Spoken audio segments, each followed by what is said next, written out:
Matric 2026 দিবা নেকি? যদি হয় তেন্তে তোমালোকে জানানে মেট্ৰিক 2026ত কোনখন সাবজেক্টৰ কুৱেশ্যন পেপাৰ এবাৰ বহুত বেছি টান আহিব গৈ আছে? তো ছাত্ৰ-ছাত্ৰীসকল এইকেইদিন বহুতো ষ্টুডেণ্টে আমাক এই প্ৰশ্নটো কৰি আছিলা যে স্যাৰ আমাৰ মেট্ৰিক 2026ত কোনখন সাবজেক্টৰ পেপাৰ বহুত বেছি টান আহিব? যেনেকৈ তোমালোকে যদি চোৱা 2025 বৰ্ষত ছ'চিয়েল সায়েন্সৰ পেপাৰখন বহুত বেছি টান দিছিলে। তো ছাত্ৰ-ছাত্ৰীসকল প্ৰতি বছৰে যিকোনো এখন সাবজেক্টৰ পেপাৰ অলপ টান দিয়ে। তো মেট্ৰিক 2026ত কোনখন সাবজেক্টৰ পেপাৰ টান আহিব গৈ আছে? তো তোমালোকে আজিৰ এই ভিডিঅ'টো যদি সম্পূৰ্ণ চোৱা তোমালোকে বুজি পাবা কোনখন সাবজেক্টৰ পেপাৰ তোমালোকৰ মেট্ৰিক 2026ত টান হ'ব আৰু তোমালোকে সেই সাবজেক্টটো কেনেকৈ পঢ়িব লাগিব। তো ছাত্ৰ-ছাত্ৰীসকল ভিডিঅ'টো বহুত ইম্পৰ্টেণ্ট হয়, গতিকে ভিডিঅ'টো একদম স্কিপ নকৰিবা। আৰু আমাৰ চেনেলত যদি আজি নতুন আহিছা তেন্তে আমাৰ চেনেলটো তোমালোকে সাবস্ক্ৰাইব কৰি ৰাখিবা যাতে এনেকা নিচিনা আপডেটবোৰ তোমালোকে সদায় পাই থাকা। আৰু তোমালোকে যদি এতিয়াও আমাৰ হোৱাটছআপ চেনেলত জইন হোৱা নাই তেন্তে তোমালোকে আমাৰ এই ভিডিঅ'ৰ পিন কমেণ্টত আমাৰ হোৱাটছআপ চেনেলৰ লিংক দিয়া আছে, তাতে ক্লিক কৰি তোমালোকে আমাৰ হোৱাটছআপ চেনেলত জইন হৈ ল'বা, কিয়নো তোমালোকক আমি হোৱাটছআপ চেনেলতে কমন কুৱেশ্যনৰ পৰা ষ্টাৰ্ট কৰি ইম্পৰ্টেণ্ট আপডেটবোৰ পোনপ্ৰথমে দি থাকোঁ। তো হোৱাটছআপ চেনেলত তোমালোকে জইন হৈ ল'বা। তো তোমালোকৰ মেট্ৰিক 2026ৰ কোনখন সাবজেক্টৰ পেপাৰ বহুত বেছি টান হ'ব? তো তোমালোকে যদি প্ৰি ফাইনেল এক্সামৰ ডিষ্ট্ৰিক্ট ৱাইজ পেপাৰবোৰ চোৱা তাতে তোমালোকে দেখিবলৈ পাবা যে সায়েন্স, মেথছ আৰু তোমালোকৰ ছ'চিয়েল সায়েন্স এই তিনিটা সাবজেক্টৰ পেপাৰ মেক্সিমাম ডিষ্ট্ৰিক্টতে টান আহিছে বুলি ষ্টুডেণ্টসকলে কৈ আছিলা, বা আমিও বহুতখিনি পেপাৰ চোৱাৰ পিছত দেখা পালোঁ যে এই তিনিটা পেপাৰ অলপ টান পাইছে ষ্টুডেণ্টে। তো ছাত্ৰ-ছাত্ৰীসকল প্ৰথমতে তোমালোকক ক'ব বিচাৰোঁ ছ'চিয়েল সায়েন্সৰ।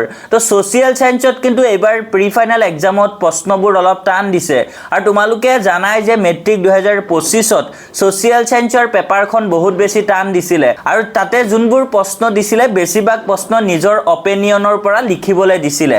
তো সেম তেনেকা পেটাৰ্ণতে প্ৰি ফাইনেল এক্সামৰ ডিষ্ট্ৰিক্ট ৱাইজ পেপাৰবোৰতো তোমালোকে যদি ছ'চিয়েল সায়েন্সৰ পেপাৰবোৰ চোৱা তাতে দেখিবলৈ পাবা যে বেছিভাগ প্ৰশ্ন এনেকৈ বনাই দিয়ে, তোমালোকক কনচেপচুৱেল নিজৰ অপিনিয়নৰ পৰা লিখিব দিয়ে।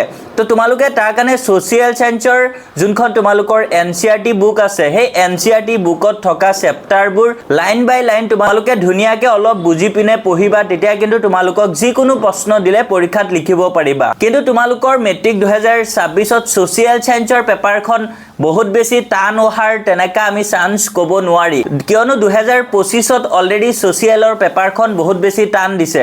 তো 2026ত তোমালোকৰ ছ'চিয়েলৰ পেপাৰখন ইমান বেছি টান নিদিয়ে। তাৰপিছত আহিছে ছাত্ৰ-ছাত্ৰীসকল মেথামেটিক্স। তো বহুতো ছাত্ৰ-ছাত্ৰীয়ে কৈ আছিলা মেথছৰ পেপাৰখন টান আহিছে, কিন্তু মেথছৰ পেপাৰখন তোমালোকৰ টান অহা নাই। তো ছাত্ৰ-ছাত্ৰীসকল মেক্সিমাম ডিষ্ট্ৰিক্টতে দেখা পোৱা গৈছে যে তোমালোকৰ অনুশীলনী, এক্সাম্পল সেইবোৰত যোনবোৰ মেথছ আছে সেই মেথছবোৰে কিন্তু তোমালোকৰ এক্সামত দিছে, কিন্তু তাতে তেওঁলোকে অলপ চেঞ্জেছ কৰিছে, তোমালোকৰ ভেলুবিলাক চেঞ্জ কৰি দিছে।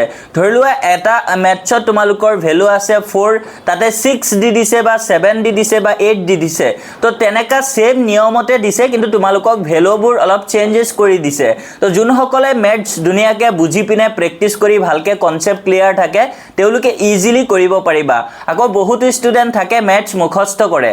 তো মেথছ কিন্তু মুখস্থ কৰা বস্তু নহয়, তোমালোকে ভালকৈ বুজি পাব লাগিব, ভালকৈ বুজি ভালকৈ ফৰ্মুলাবোৰ তোমালোকে মুখস্থ ৰাখিব লাগিব, আৰু তেতিয়াহে তোমালোকে ভালকৈ কৰিব পাৰিবা। আৰু নিয়মটো তোমালোকৰ সেমে দিব, কিয়নো তোমালোকৰ কিতাপৰ বাহিৰৰ পৰা প্ৰশ্ন কেতিয়াও নাহে, কিতাপৰ ভিতৰৰ প্ৰশ্নই দিব, কিন্তু ভেলুবোৰ চেঞ্জেছ কৰি দিব, কিন্তু নিয়মটো একে থাকিব। তো যোনসকলে ভালকৈ বুজি পিনে মেথছ প্ৰেক্টিছ কৰা তেওঁলোকৰ বাবে মেথছৰ পেপাৰখন কেতিয়াও টান হ'ব নোৱাৰে, আৰু ভেলুবোৰ চেঞ্জেছ কৰি দিলে নিয়মটো একেই থাকিব, এইটো 100%। তো তোমালোকে মেথছৰ কাৰণেও একদম ভয় খাব নালাগে, তোমালোকে ভালকৈ কনচেপ্টবোৰ ক্লিয়াৰ কৰি মেথছ প্ৰেক্টিছ কৰা। তাৰপিছত ছাত্ৰ-ছাত্ৰীসকল তোমালোকৰ বাকী থাকিল ছায়েন্সৰ পেপাৰখন।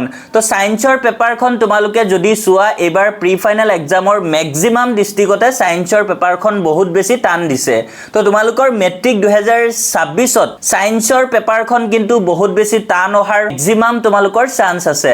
মেথছত তোমালোকে যদি ভেলু চেঞ্জ কৰি একে নিয়মত দিয়ে তেনে ক্ষেত্ৰত কিন্তু মেথছৰ পেপাৰ টান নহয়, আৰু ছ'চিয়েল অলৰেডি তোমালোকৰ তোমালোকৰ 2025ত টান দিছে তো এইবাৰ তোমালোকৰ 80 to 90% চান্স আছে সায়েন্সৰ পেপাৰখন টান অহাৰ আৰু সায়েন্স এনেও তোমালোকৰ কনসেপচুৱেল সাবজেক্ট তো সায়েন্সত তোমালোকৰ কনসেপচুৱেল প্ৰশ্নবোৰ বেছি আহে তো তোমালোকে হেইমতে পঢ়িব লাগিব তেতিয়াহে তোমালোকে ভাল নম্বৰ উঠাব পাৰিবা আৰু তোমালোকৰ মেট্ৰিক 2026ত সায়েন্সৰ পেপাৰখন বহুত বেছি টান অহাৰ বহুত বেছি চান্স আছে গতিকে তোমালোকে সায়েন্সত অলপ বেছি গুৰুত্ব দিবা আৰু তোমালোকৰ সায়েন্সৰ কেনেকুৱা নিচিনা প্ৰশ্ন তোমালোকৰ মেট্ৰিক 2026ত আহিব অলৰেডি আমাৰ চেনেলৰ জৰিয়তে তোমালোকৰ লগত ডিসকাস কৰা হৈছে তোমালোকে যদি আমাৰ চেনেলত আগৰে পৰা জড়িত হৈ আছিলা তোমালোকে নিশ্চয় দেখা পাইছা যে আমাৰ আইএইচ টেগ আসামৰ ফেকাল্টি সকলে তোমালোকৰ subject wise common questions video দিছে তো এইটা ভিডিও তোমালোকে চাব পাৰিছা অলৰেডি ইউটিউবত দিয়া আছে তো তোমালোকে যদি চোৱা নাই ভিডিওছবোৰ তেন্তে তোমালোকে চাই ল'ব পাৰা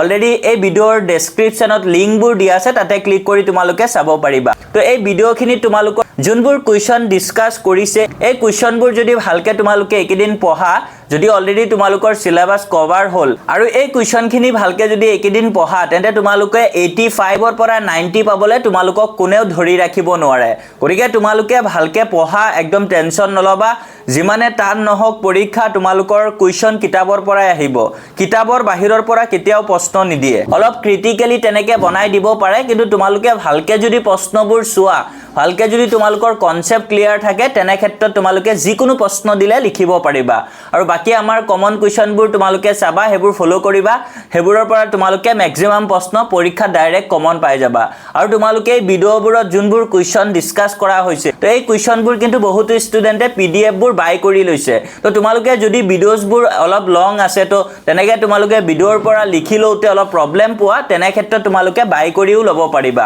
তো বাই কৰাৰ কাৰণে তোমালোকে আমাৰ WhatsApp নাম্বাৰ 8096691139 এই নাম্বাৰৰ WhatsAppত তোমালোকে মেছেজ দিবা যে কমন কুৱেশ্যন পিডিএফ লাগে তো তেতিয়া তোমালোকক আমাৰ টিমে ধুনিয়াকে ডিটেইলছ দি দিব তো আশা কৰো ভিডিওটো তোমালোকৰ বাবে অত্যন্ত গুৰুত্বপূৰ্ণ আছিল আৰু ছাত্ৰ ছাত্ৰীসকল মেট্ৰিক 2026ত তোমালোকৰ সায়েন্সৰ পেপাৰখন টান অহাৰ ম্যাক্সিমাম চান্স আছে তো তোমালোকে সায়েন্সত ভালকে গুৰুত্ব দিয়া তো ছাত্ৰ ছাত্ৰীসকল যদি ভিডিওটো ভাল লাগে ভিডিওত লাইক এটা কৰি দিবা আৰু আমাৰ চেনেলত আজি নতুন আহিলে চেনেলটো সাবস্ক্ৰাইব কৰি ৰাখিবা আৰু ছাত্ৰ ছাত্ৰীসকল তোমালোকৰ যদি কিবা ডাউট থাকে কমেন্টছত তোমালোকে জনাবা আমি তোমালোকৰ ডাউট বিলাক ক্লিয়াৰ কৰিবলৈ ট্ৰাই কৰিম আৰু লগতে তোমালোকে ভিডিওটো তোমাৰ বন্ধু বান্ধৱৰ হৈতেও শেয়াৰ কৰি দিবা তো thank you for watching keep watching IH tag